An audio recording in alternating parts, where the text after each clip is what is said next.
The Silk Road was far more than a single route. It was a vast network of trade paths stretching thousands of kilometers across deserts, mountains, and continents.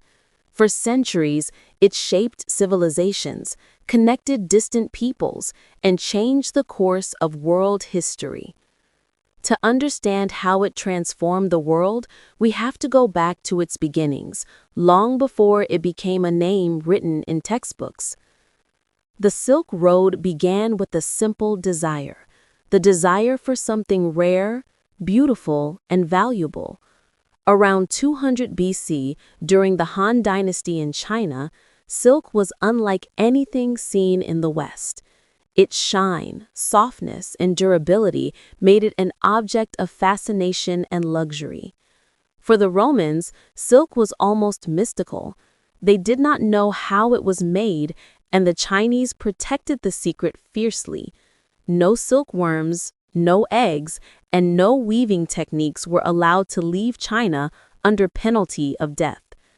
Yet the desire for silk grew stronger and stronger. Trade began slowly, step by step, merchant by merchant, goods passed from one settlement to another. No single person traveled the entire route.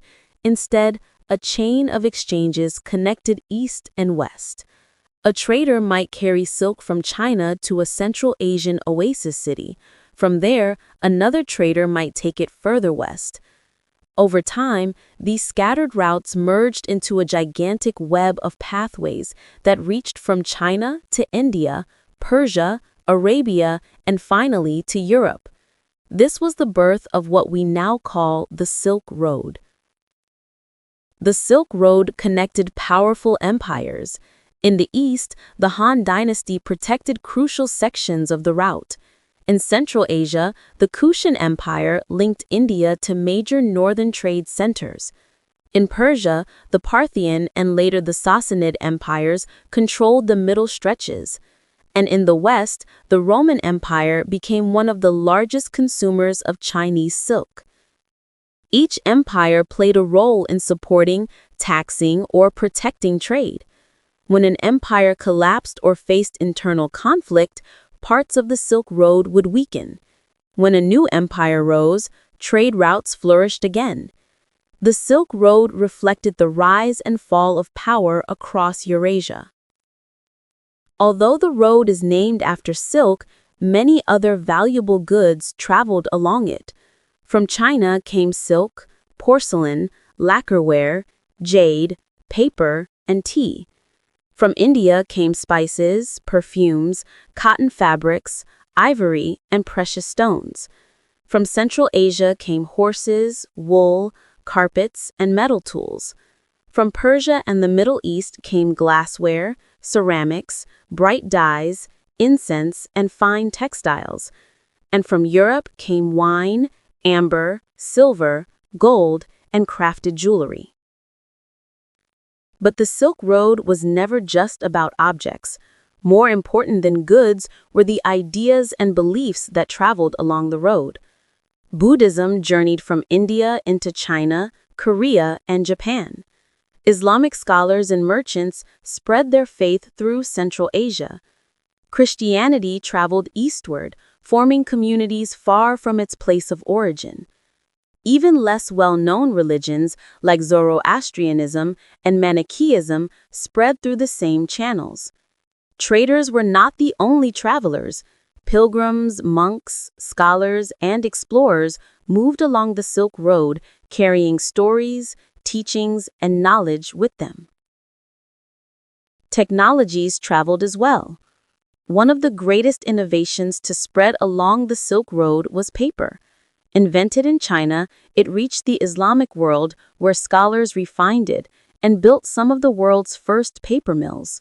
From there, the knowledge spread into Europe, revolutionizing communication, record-keeping, and eventually bringing about the age of books and literacy. The compass, printing methods, and gunpowder also spread westward through trade and cultural exchange. Many of these inventions would later reshape warfare, navigation, and the future development of societies. The Silk Road also gave rise to powerful cities that existed almost entirely because of trade. Samarkand in modern-day Uzbekistan became one of the most famous cities along the route.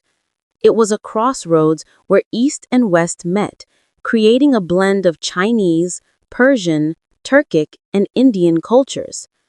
Markets overflowed with goods, languages, and religions. Kashgar became another important hub at the foot of the Pamir Mountains. It connected Chinese routes to those leading into Central Asia and the Middle East. Dunhuang, located near the edge of the Gobi Desert, became known for its magnificent Buddhist cave temples. Each city became a melting pot of cultures, where goods and ideas passed freely. Despite its cultural richness, the Silk Road was incredibly dangerous. Traders faced extreme weather. Crossing the Taklamakan Desert meant dealing with scorching heat during the day and freezing temperatures at night. The desert was so deadly, it was often called the Desert of Death. The Pamir Mountains presented another challenge. Icy winds, steep cliffs, and oxygen-poor air made the routes treacherous. Beyond natural threats, travelers also feared bandits, raiders, and corrupt officials. Caravans often traveled in groups for safety, but even then, a full journey from China to the Mediterranean could take over a year or even 2 years to complete.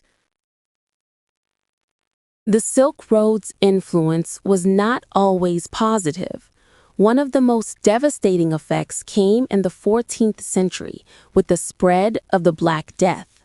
The plague moved along trade routes, carried by merchants, animals, and fleas. It reached Europe and killed as many as 1/3 of its population. Entire towns were wiped out. Trade slowed dramatically. The pandemic reshaped Europe's social and economic structure, ultimately contributing to the end of the medieval world and the beginning of a new era. By the 1400s, the Silk Road began to decline. Powerful changes reshaped global trade. European explorers discovered new sea routes that connected Europe directly to India and East Asia. Ships could carry far more goods at lower risk and cost. The oceans became the new highways of the world. At the same time, the rise of the Ottoman Empire disrupted many land routes between East and West. The collapse of the Mongol Empire also played a major role. Under Mongol rule, the Silk Road had been unusually safe and well protected. When the Mongols lost power, the stability they provided disappeared. Though the Silk Road faded, its impact on the world never disappeared. It laid the foundation for globalization. It taught civilizations the value of exchanging ideas, technologies, and cultures. Modern trade routes, diplomatic relationships, and even political strategies still follow patterns established thousands of years ago.